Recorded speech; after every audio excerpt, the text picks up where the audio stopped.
I want to start with wishing Mazel Tov to the Mann family for being the youngest looking grandparents there are.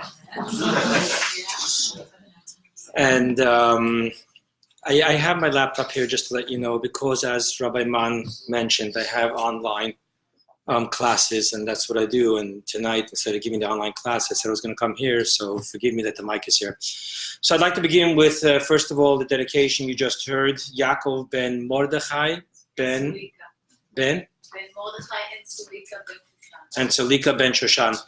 Kinneret, if I may just tell you, everything works out in God's world perfect. You know that the 14th of Kislev is the Rebbe and the Rebbetzins' wedding. In Kabbalah, Rav Shimon Bar Yochai refers to the day of passing as Yom Hilula. Hilula is a marriage. And it talks about that the body and the soul is a marriage, and so may your family, your father continue shining down upon you, having nachas from you, and praying for you. Amen. I also I have some friends that came from our community, and I'd like to also dedicate for Refuah Shalema for Ravital Batrina. Ravital Batrina. Shever Refuah Shalema, and everything should work out in the easiest fashion and well. Menachem ben Yehudit. Also Refuah Shalema. Shulamit bat Esther, Refuah Shlema. Reza bas Miriam, Refuah Shlema. Okay. So the topic that Rabbi Mann chose was freedom of choice versus divine providence. Yeah, your eyebrows just went up. So did mine. Even as a camper, he never made it easy for me. So I'm going to share with you that when Rabbi Mann told me what I'm going to be speaking about, so my mind went to different type of lectures. There's different type of lectures. There's this real one, very academic. There's the fluffy one, all about feelings. However, both of them would not serve well if we're looking to make a life-lasting change. It can't just be cerebral, academics. I've never seen anyone act upon just cerebral knowledge. Self-knowledge and knowledge is important. But there's a reason why your real estate agent tells you that if you don't put in an offer now, you're going to lose it. And that's because they need to get your heart involved. So there's the cerebral and there's the fluffy, and then there's what Chabad does. What Chabad does is called the knowing heart. This topic definitely demands the respect of the knowing, the mind. We can't just make up things. We got to have the real Torah view. These are two real fundamental beliefs. And we can't just make up things. We have to have academic Torah truth to understand what freedom of choice is, what divine providence is, and how they are mutually inclusive when they seem to be mutually exclusive. But on the other hand, we need to also have the heart. We need to respect people. We need to respect their time. And very few people come out on a Wednesday night to just hear an academic, cold lecture. So what we're going to try to do with this topic is do the Chabad approach. Make it a knowing heart experience, respecting the topic and respecting the people present. With that being said, I want to share with you what the secular world talks about in the way I just set it up for you. The secular world has something called IQ and EQ, or EI. IQ is, as you know, the intelligence, academic. But then there's the EQ, which is the emotional intelligence. That's why it's also sometimes EI. We know today that one of the biggest struggles we have in our academic and our education department is that all too often the school system falls into just the academics. What's the grade? Do they know the stuff? They don't enough focus on the EQ, the emotional intelligence. What we do know today, thanks to statistics and studies, the success of a person depends more on the development and evolution of their emotional intelligence than their academic intelligence. So the language of the EQ is a very different than the IQ. And therefore in Hasidus we have so many conversations and discussions. How do you get from the brain to the heart? The brain is wide, the heart is wide, the neck is very narrow. How do you get here to here? We're going to try to do that today with this topic. So first I want to just share with you What is the problem? Let's lay out the question here. Why is there such a paradox between the freedom of choice and the divine providence? So what I want to share with you is that freedom of choice and divine providence are fundamental beliefs in Judaism. Now, the fact that they're fundamental beliefs means that they have to be absolute. What that means is that freedom of choice has to be real. It can't be a virtual reality. It can't be that, well, it's a showmanship. It's really, we're going to have over here effects, we can't say that really you should know you don't have any freedom of choice. God is just making it look like you should have freedom of choice, that you should find meaning in life. If you do that, you've just destroyed the entire truth of Torah, mitzvot, and purpose to life. If freedom of choice is really just a trick, it's just like when a parent makes a child believe that they're making choices, but they're really not making choices. The parent makes all the choices for the child. If that's what freedom of choice is, then life is useless and meaningless. Torah and mitzvot has no value. What makes Torah and mitzvot real is the fact that we have the freedom to choose what we want to do and what we don't want to do. On the other hand, divine providence is an absolute truth. I want to share with you why we have to say that. Divine providence means that in my life, nothing, absolutely nothing happens that wasn't under the divine providence of God. Now, I ask of you, if that isn't true, if your freedom of choice can harm me and there is no divine providence, why would you waste your time praying to a God who isn't in control? If God is going to say, listen, I gave them freedom of choice, and if that guy wants to kill you or harm you, then I can't stop that. Because were I to stop him, that would mean that there's no real freedom of choice. I don't allow people to really do and cause what they really choose to do and cause. So why would I waste my time praying to God? If I could be an innocent bystander in the wrong place at the wrong time when some drunken driver was stupid enough to get into his car and drive when they were drunk, and that caused an accident, and God was not going to get involved because God gave us the foundation that the person can choose to drink, the person can choose to drive, and thus really choose to cause the loss of a life. If that's true, then I'm wasting my time praying to God. You ever go into the store and you waste your time with 3 salesmen until you finally get frustrated and say, can I speak to the person who's in charge here? That's what I would want to do with my prayers.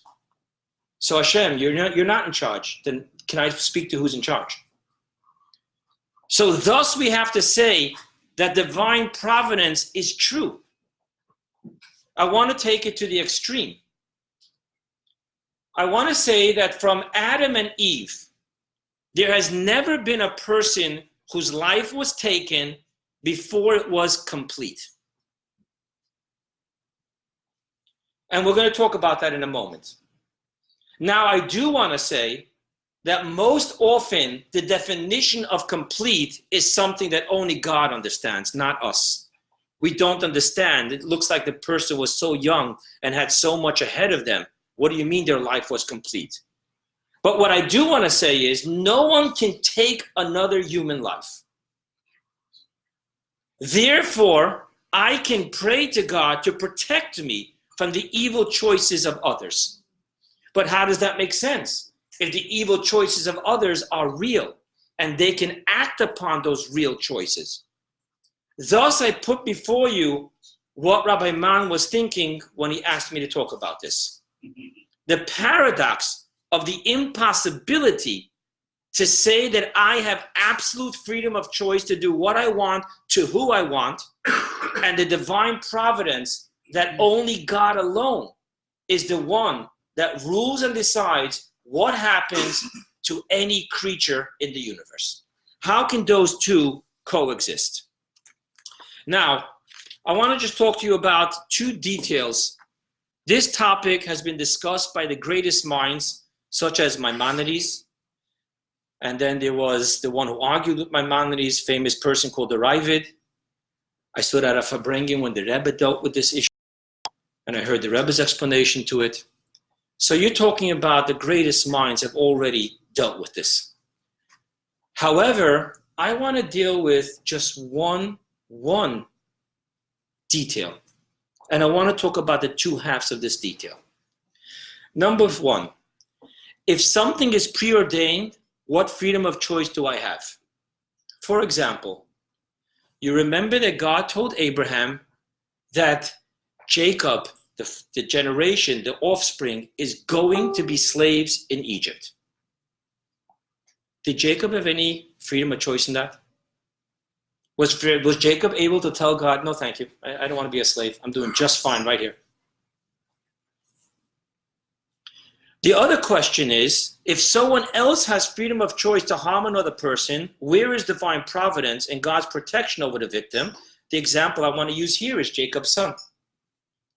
Joseph was sold by his brothers in slavery. So those brothers had free choice to decide what they were going to do to Joseph. Did Joseph have any power over that? Joseph was able to say to God, where are you? I mean, you're just letting this happen? Now, these two questions, I want to just point out, for me, is not academic questions to understand the Jewish belief. These questions reach down to the core of my relationship with God and my understanding of life. I need to know if I'm just a pawn on God's chessboard and he's just playing with me, making me think that I'm making the move when really he's making all the moves. I need to know if my relationship with God is true and real. If you ever look into a great book called Duties of the Heart, over there's different gateways. One of the gateways is the gateway of trust. And he puts down some very concrete prerequisites that God needs to have in order for me to trust him. And one of them is that God is in complete control of every detail that happened in my life. If Joseph was a victim of his brother's resentment,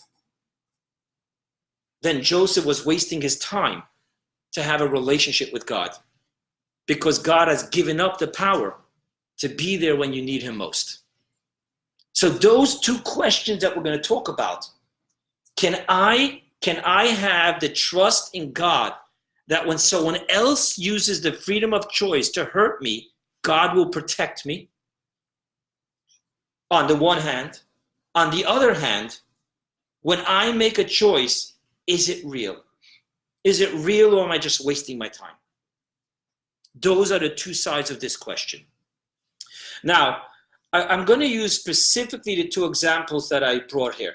The story with Jacob, that God already made a covenant with Avrohom that Jacob's going to be going into exile, and they're going to be there for 4 generations. And then I'm going to talk about the specific the case of Joseph and his brothers. So let's talk about Jacob for a moment. I want to share with you an interesting teaching that comes from the Talmud Tractate Shabbat, page 89, side B. And I'm going to read it to you.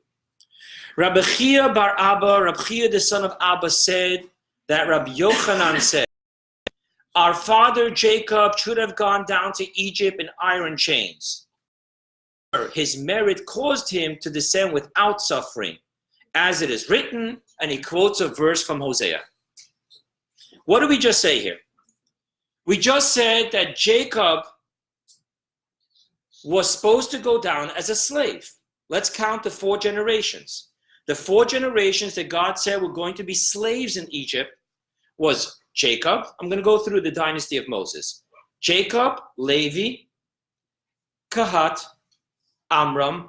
The 5th generation, Moses, leaves Egypt. Jacob is one of the 4 slave generations. Thus, we understand that the Talmud is saying here that Jacob should have gone down like a slave, not like royalty. However, because of his merits, his zchuyot, therefore he merited to go down in royalty and not in shackles. What does this piece of Talmud tell you about freedom of choice and divine providence? It tells you something very interesting. It tells you that we don't have really freedom of choice over the what, but over the how. You following me? God decided what is going to happen. Jacob is going down to Egypt. However, freedom of choice, Jacob's choices that he made in his life, which built up his merits, had him go not as a slave, which he should have gone as, but to go as royalty. Thus, I'm separating for you now the what and the how. And I'm going to share with you a more recent story than Jacob of 3,400 years ago. This story was with a man called Rabbi Gerari, who was a very wealthy chassid of the 5th Lubavitcher Rebbe, Rabbi Shalom Dovber.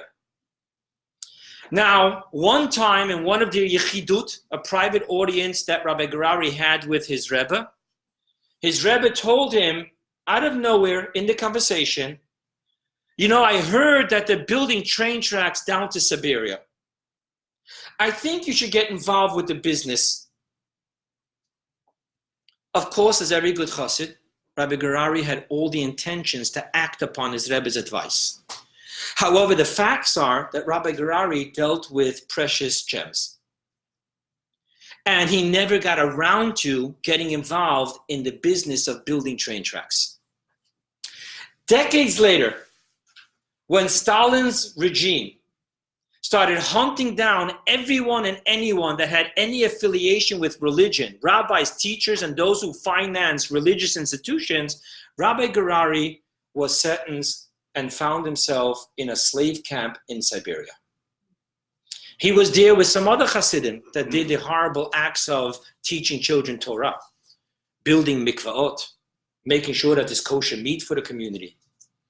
And what happens is he turns around to his friend in a moment of recognition. And he said, oh my God, the Rebbe saw that my soul had sparks to elevate in Siberia. And he offered me to do my godly mission in class. I didn't listen, and now I'm here as a slave. My friends, we make a blessing every single morning. Ha-mechen mitzadei gover. God prepares the footsteps of mankind. In Kabbalah and Hasidus, we explain that there are godly sparks that is being waiting to be elevated by specific souls. Your soul has its godly spark. And because of that, God brings you to where your sparks are waiting for you. You look at the Jewish people, in this room, I probably am guessing that there's at least 5 nationalities? And how'd you all end up here? Rabbi Mann from Detroit, Rebbetzin Mann from Crown Heights, and they're here in Venetian Islands. It's because precisely there are certain sparks that wait only for you in Venetian Islands. And thus, God said, I have to bring the soul to their sparks. So where you're going to be, where you have to be, you're going to be. The what is predestined. The how are you going to end up here? Are you going to be coming in class? Are you becoming like a mensch? Or are you going to be becoming like an underdog, running from? That will depend upon your choices in your life. Thus, from this teaching, we have a clear understanding on how hashgacha pratit and bechira chavshit, divine providence and freedom of choice, can work together. The divine providence is the how. The divine providence is the what. The freedom of choice is the how. Let's talk about the next story. Joseph and his brothers.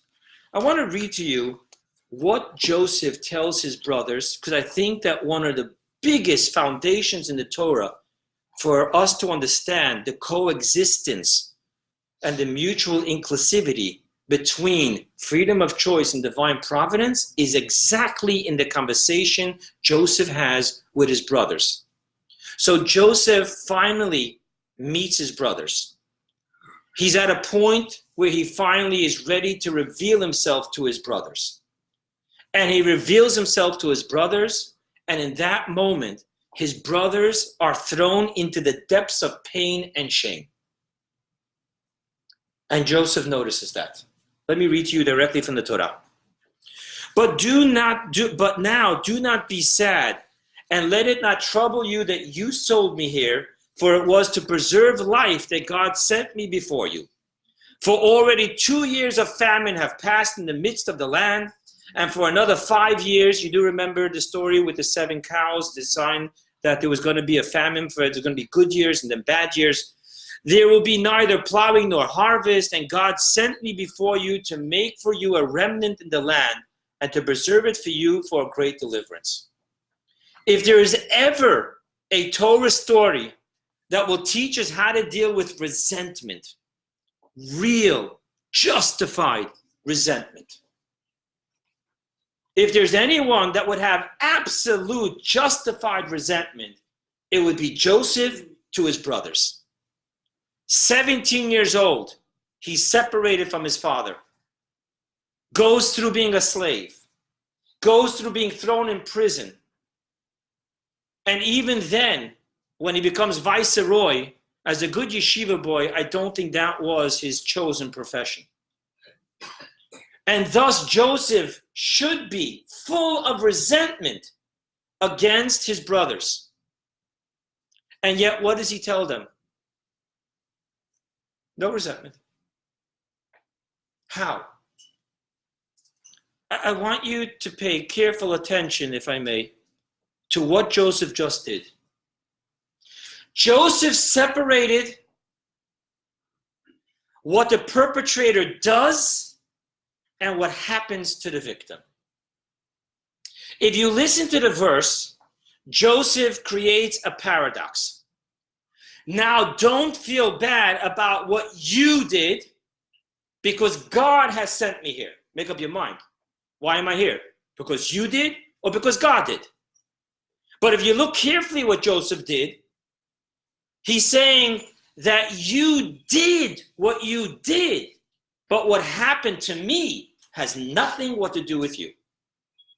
What happened to me has to do with God.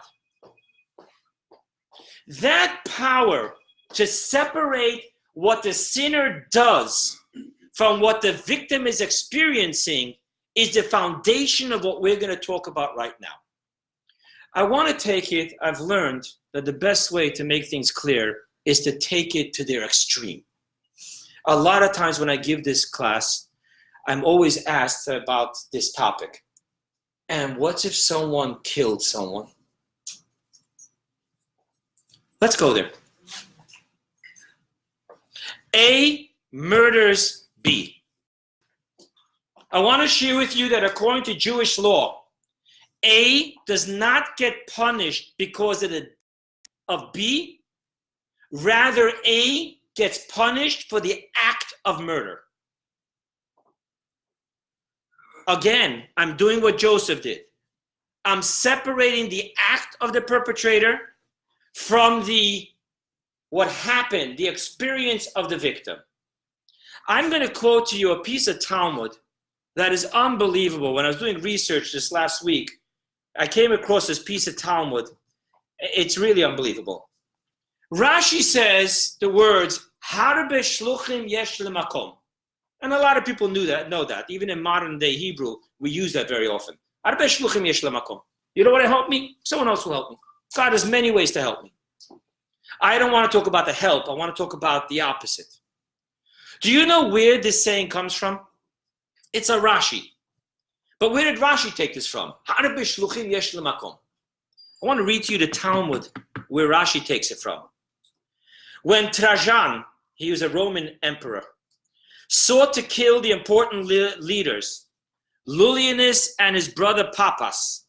He said to them, he was taunting these Jewish leaders, if you are from the nation of Hananiah, Mishael, and Azariah, let your God come and save you from my hand, just as he saved Hananiah, Mishael, and Azariah. Famous story in the book of prophets, Hananiah, Mishael, and Azariah. Nebuchadnezzar was going to kill them, and God performs a miracle, and they're saved. So he's taunting them. Okay, you're from those people. You're from his nation. Let's see if God's going to save you from me. Listen to the answer. They answered him as follows. Hananiah, Mishael, and Azariah were full-fledged tzaddikim, righteous people, and they were worthy that a miracle should be performed for them. And Nebuchadnezzar was a legitimate king who rose to power through his merit, and therefore it was fitting that a miracle be performed through him. He was a legitimate king, even though he was a bad person, but he was a legitimate king. So he deserved to have God do a miracle through him. And Hananiah, Mishael, and Azariah were truly righteous people. They deserved that God should do a miracle for them. Then look what they go on to say. But this wicked man, they were talking to Trajan, is a commoner, not a real king, and is not fitting that a miracle be performed through him. All of this is just background story. Now let's hear what I really want you to hear. They then continued and said, and we are not wholly righteous and have been condemned to destruction by the omnipresent, by God, for our sins. Listen to these words.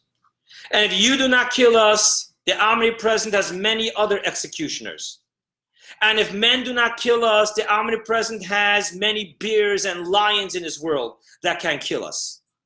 Instead, the Holy One, blessed be he, placed us into your hands only so that he will revenge our blood in the future. What did you just hear here? What did these two righteous people tell Trajan that really gives us to understand what's going on here? You should know that our being killed is not your choice. We're being killed because of what we've done. And God has found us guilty and deserving of death. What you're doing is choosing to do murder. However, our dying is not in your power. It is not in the power of any human being to harm any other human being or any creature if it was not preordained by God. Thus, what we're finding here is something amazing. We're finding the power to be able to separate the action of the perpetrator, which is absolute freedom of choice. They're saying, we're going to die because God found it, and if you wouldn't do it, someone else would do it. And if someone else wouldn't do it, something else would do it. What you're doing is making your choices, and God will deal with you for your choices. Joseph, I want to sum it up for you this way. Joseph sees God as the master chef who prepares an individual meal for every individual person. Everyone and everything else is just waiters. Now, I always feel sorry for the waiter. I've ever seen a nasty person. You call this soup?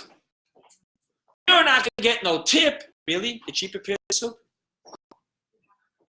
Really? Why don't you talk to the person who is in charge? First of all, the owner or the chef. What are you screaming at this poor college girl who, as it is going through life, being of service to you, trying to give you the best experience you can have in your restaurant? What are you doing? You're screaming at her for something that you know good and well isn't her doing. That's what Joseph did. Joseph told his brothers, you're waiters. You're waiters. I have no issue with you. I've questioned myself for the last 21 years. Not why my brothers did this to me. I've questioned myself why God did this to me. That is the Jewish approach. That is how we deal with resentment and anger. By realizing that when we're angry at somebody or something, then we're misdirecting our anger. You know why we do this? Because we'd rather not face who really is in charge. Forgive me for a moment going off script. You know how many times I have people talking to me about there's this woman who's flirting with her husband and I hate her, and I said, her? She never made a bond with you. You're right, she's wrong. But don't you have the guts to deal with the one you should be dealing with? You need to have a conversation with your husband. Chasing down that wife, that woman where she works, I mean, fine. But that isn't your issue. Me getting mad at that person for embarrassing me is me not having the guts to look in the eyes of God and say, God, why? Why? This has nothing to do with him. Which takes me to another conversation. I want to share with you something very, very interesting. I want to share with you the wording of the Alter Rebbe, Rav Shneur Zalman of Liadi, and he, in his book, Shulchan Aruch, the Code of Jewish Law, says very unique wording as to why and how people have to do teshuvah. When you apologize to someone, when you apologize to God, what is the wording he says? We have to apologize and do teshuvah al reya bichirato. What do those words mean? I have to do a teshuvah and apologize for the evilness of my choice. That's interesting. Why don't I have to apologize for the spilled milk? Why don't I have to apologize that I destroyed this girl's shidduch by bad-mouthing her? Why don't I have to apologize that this man lost his job because of me? No, none of that. What you need to apologize for is for the evil choice that you made. Not for the outcome of the choice, but for the evil choice. And I want to share with you what that means. God has given us the freedom of choice to choose what we do and what we don't want to be his emissary for. I have the right to tell God, listen, I understand that you want to punish that guy. I get it. But I don't want to be involved. When you're ready to reward someone, I'm at your service. But when you want to hurt someone, and you have your, God is just, God is compassion, it's all for the good, all sweet and beautiful, I don't want to be part of it. We have the freedom of choice to tell God when to use us and when not to use us. Thus, my freedom of choice has nothing what to do with what happens to that person.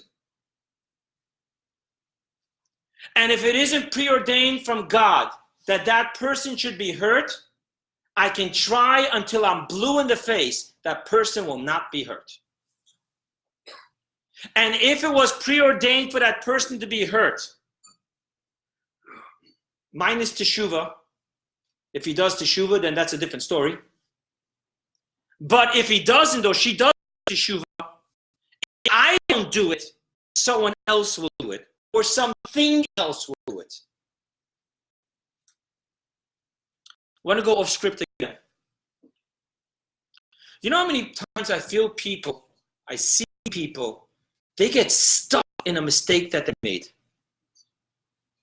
And do you know why they get stuck in a mistake that they made? Because they're trying to fix what wasn't their action. You know, in the life of addiction recovery, there's a very interesting thing called living amends.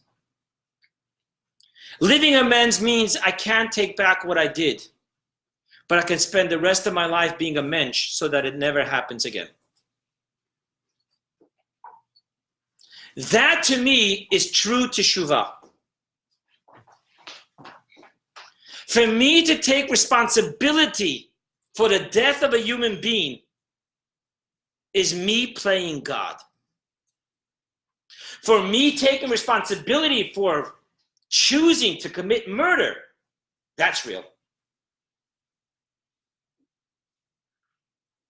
Thus you have the two sides of the coin. My freedom of choice is only exists in my world of what I choose to do and what I choose not to do.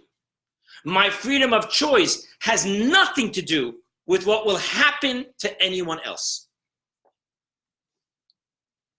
And thus our sages say, Vayishluchim yesh lemakom.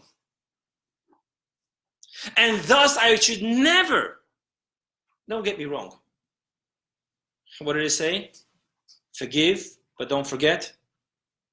I'm not telling you to continue a relationship with someone that's continuously choosing to harm you.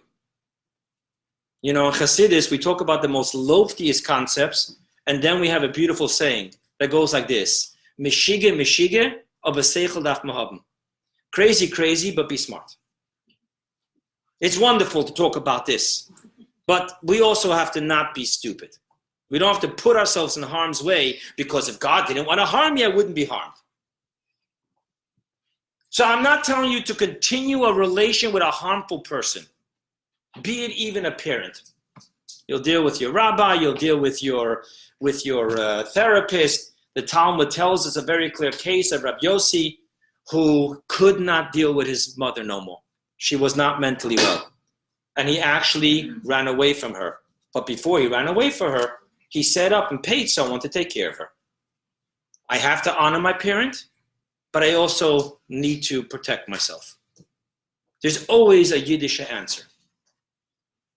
So I'm not saying stay in relationships that are hurtful. But what I am saying is, don't waste your time with resentment against the person who did it. Because what he did has nothing what to do with what you experienced. I'm going to go off script again. I actually heard the Rebbe say this. It was by a Farbrengen, and the Rebbe asked a simple question. If we just said that what happens to you has nothing what to do with what I'm doing, then why do I have to apologize to you? I should only apologize to God.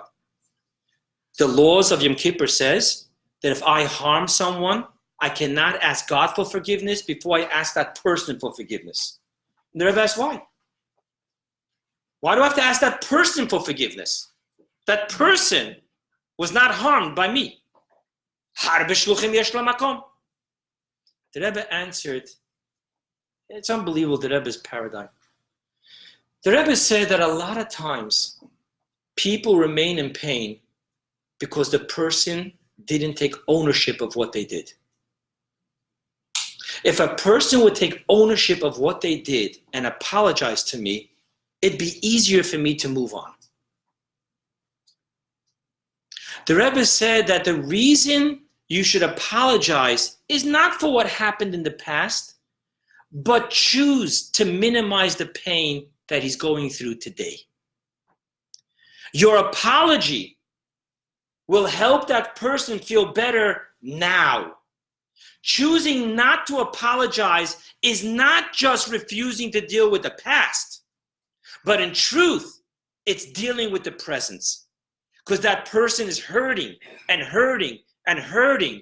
And one phone call, one good Starbucks coffee with a true man-to-man or woman-to-woman or man-to-woman, woman-to-man conversation would make that person feel better. Thus, I need to make the right choice about the present. Thus, we're having a clear, more complete understanding of what the Jewish belief of freedom of choice is and what the Jewish belief of divine providence is. And we do that by separating what the perpetrator does and what happens to the victim. We understand how to be shluchim yesh lemakom, That person, this person, I need to know. I will get hurt if I'm meant to get hurt unless I do teshuvah. It has nothing what to do with that person. And sometimes, I want to just throw this out there. Sometimes getting hurt has nothing what to do with sins. It has to do with what a soul has to go through to reach its destiny, for whatever it may be. Everyone thinks that, oh, that happens to that person must be such a sinner. No, we don't know. We don't know. Many, many righteous people have been very, very hurt. And in Kabbalah it talks about it. Ki Adam shalet ba'adam. It talks about how that works with the evil and the righteous people. But what I want to share with you is, what's meant to happen to me has nothing what to do with your choices. Thus, very often, and I'm sure you experience this in your relationships with a person, there are times I feel sorry for people that hurt me. I feel sorry for them, not because I'm almighty and high. Oh, I feel so sorry that they did. No. I see the shame. I see the powerlessness. I see the helplessness. I see how they feel about what they did. Thus, I can have compassion rather than resentment. But what do you mean? I don't like getting hurt. I'm going to go off script again. Oh, I heard the Rebbe say by Fabrengen. People ask me how I deal with people talking about me. And the Rebbe said like this. Honestly, I can't tell you I like it. But being, through divine providence, the oldest son of a religious rabbi in Russia, I had to deal with this all the time. And I learned from my father, regardless of what people say about me, I need to do what I need to do.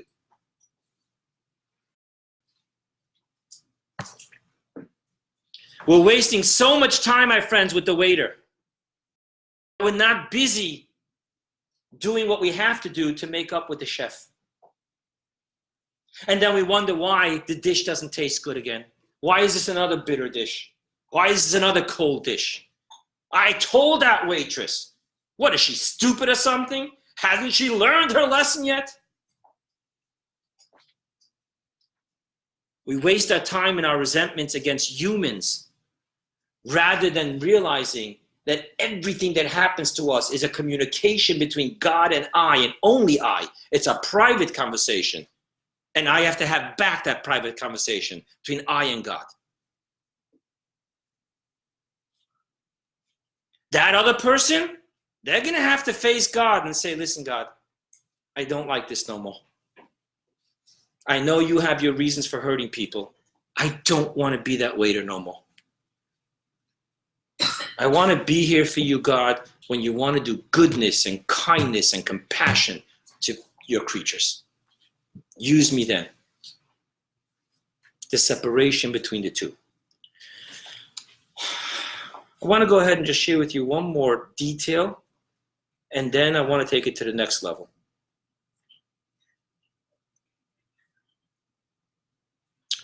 Let's talk about Joseph. What did Joseph tell his brothers? God sent me here because there's going to be 7 years of famine, and the entire Jewish people, Jacob and his family and his grandchildren, will all be killed if someone in Egypt isn't there to provide for them. Thus God sent me here for a reason, not you. 1 second. Jacob went down in royalty. Joseph went down as a slave. Why did Joseph go down as a slave? Because his brothers sold him. 1 second. Joseph could have said, hey, 1 second, if not for you guys, I could have come here on first class. Who are you to decide that I need to come here as a slave? What is Joseph's logic helping at all? Joseph's logic only answers why he is in Egypt. But how he got to Egypt with all that suffering has nothing what to do with feeding the Jewish people.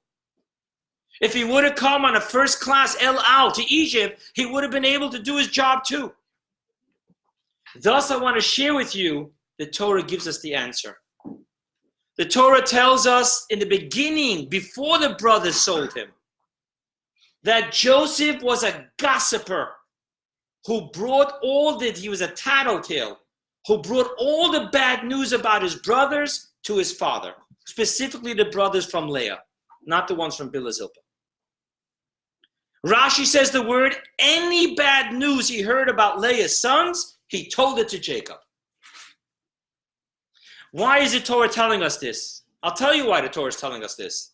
The Torah is telling us this to let us know that it wasn't just that it was meant for him to go to Egypt, but by his own actions, he earned to go as a slave. Thus, it's picture perfect. Joseph has to be in Egypt. Joseph has to go as a slave because of poor choices that he made in his life. And the brothers were the shmendriks that decided to be the waiters. And therefore, the brothers are going to have to do teshuvah, not for Joseph being a slave, but for selling their brother. By the way, again, going off script. According to some commentaries, that's why Joseph was playing games with his brothers. He was telling them, I want to see Benjamin. And then he says, Benjamin's going to be a slave because Benjamin stole. Right? He put the goblet into Benjamin's sack. And the commentaries are saying, what are you doing? What are you doing? Your brothers? No, he wasn't. He was creating for them the same scenario. Will you betray your brother? Or will you be there for your brother? Because that's the only teshuvah that the brothers had to do. The brothers didn't have to do teshuvah for the 21 years that Jacob was separated. That's between Joseph and God. There's only one teshuvah they need to do. The bad choice of betraying a brother. I'll give you the opportunity to make that choice again, to see you rise above it. So the teshuvah for the brothers has nothing what to do with what Joseph went through, but with their action they chose to do. Thus, let's straighten it out. So, before we go to the next level, just quick recap. We now understand how freedom of choice and divine providence coexists. Freedom of choice is me choosing my actions, which has nothing what to do with what happens to the other. Divine providence has nothing what to do with what I choose to do. It has to do with what happens to the other. Two different situations. Thus, we understand how divine providence and freedom of choice coexist in Judaism. But I want to take it to the next level. Because if I were to leave you with what I just said, that freedom of choice is only about the how, and divine providence is about the what, I wouldn't be fully honest with you. I'm going to enter a zone which I do not have enough understanding of. So I don't want you to think that, oh, yeah, he gets it. I don't get it. But I'm going to share with you something very interesting. There are enough teachings in Hasidus, specifically of our Rebbe of saintly memory, who says that the freedom of choice is not only over the how, but also over the what. To understand that, which I don't, but I can just tell you what's written about it and the logic behind it. The normal relationship between a Jew and God, the natural relationship, has to do with the faculties of our soul. What I give God is my mind. I give God my thought, speech, and action. I give God my feelings. Those are all external faculties of my soul. How many of you have heard of these words? Pintalayid. Guys familiar with that word? The pintalayid in Spanish, chispa de judío. What is that piece? Dr. Rebbe writes in Tanya that the essence of the soul is truly a piece of the essence of God. So much so that in some places the holy books say that the essence of a Jewish soul is a piece of creator that became a creation. Now I want to share with you what that means.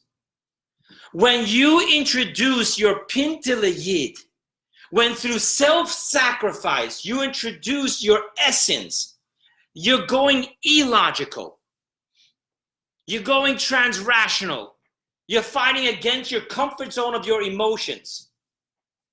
I'm being driven by the essence of my being.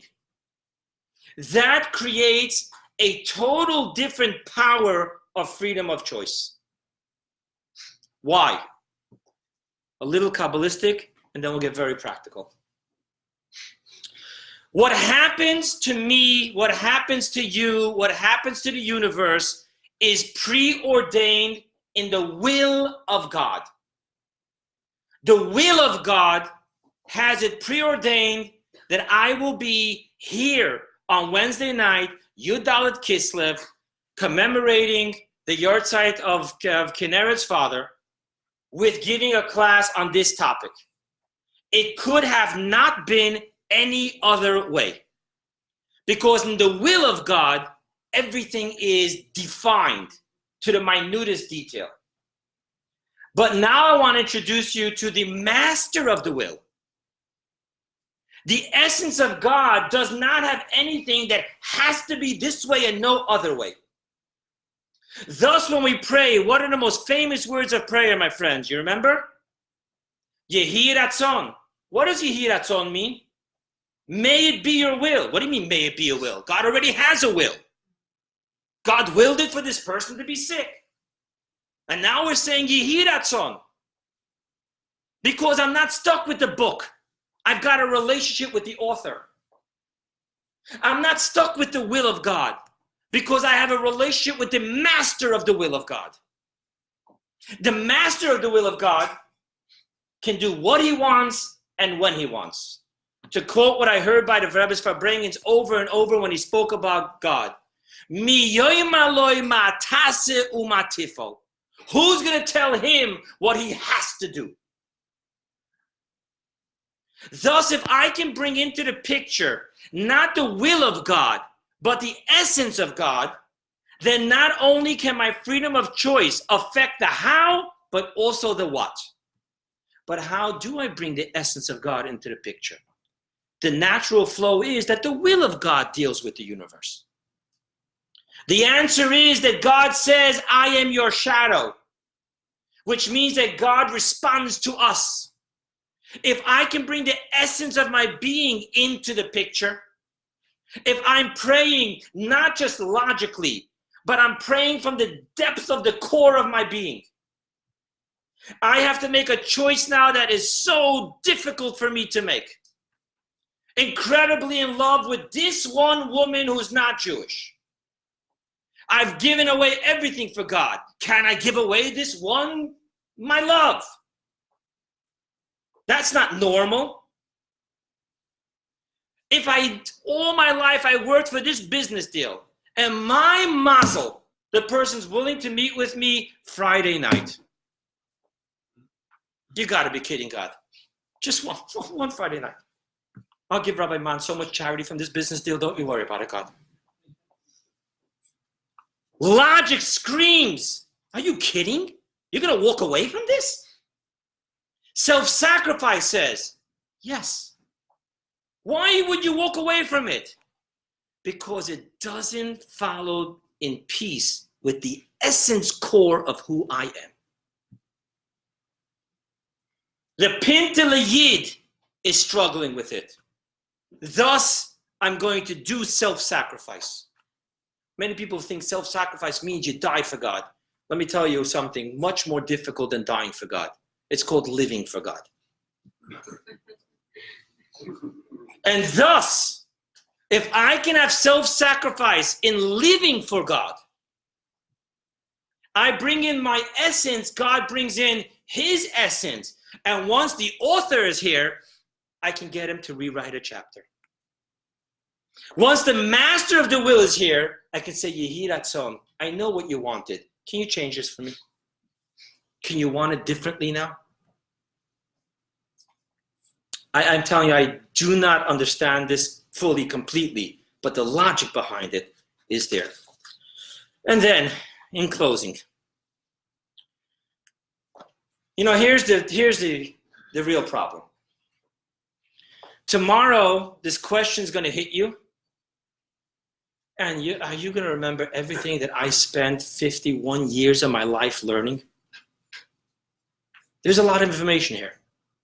So here's a trick that I learned. Wrap it up in one sentence. And one sentence you can remember. So people, I want to give you one sentence which doesn't carry all the academic intelligentsia, but it'll help you in life when you're struggling on the moment. You ready for it? Foresight, freedom of choice, hindsight, divine providence. Remember that one line, and you'll always be able to make it through the quandary. Let's say it again. Foresight, freedom of choice. I should never lie to myself, well, I'm going to do this. And if God doesn't want it to happen, no. Foresight, freedom of choice. Hindsight, divine providence. If it happened, it was meant to happen. And now I want to give a little cliffhanger. Because if I leave you with a cliffhanger, maybe Rabbi Man has to bring me back. There is an unbelievable teaching. The Rebbe talks about it on a Yud Shvat, a real beautiful farbrengen. The verse says, Nora alilot al bnei adam. How awesome is your plotting against mankind. Where does that verse come from? It comes from Psalm 66, verse 5. What does that mean? How awesome is your plot against mankind? Really? God's plotting against mankind? The Talmud says that God plotted and preordained that Adam and Eve would eat from the tree of knowledge. And our sages point a finger at God and say, you left Adam and Eve no choice. You were going to have it your way, that they would eat from the tree of knowledge. Here's the cliffhanger. There isn't a single sin that you and I did that wasn't meant for us to do. I want to say that again. There is not a single sin that you or I have ever committed that was preordained that we should commit it. Would you like to understand that? Have Rabbi Man bring me back.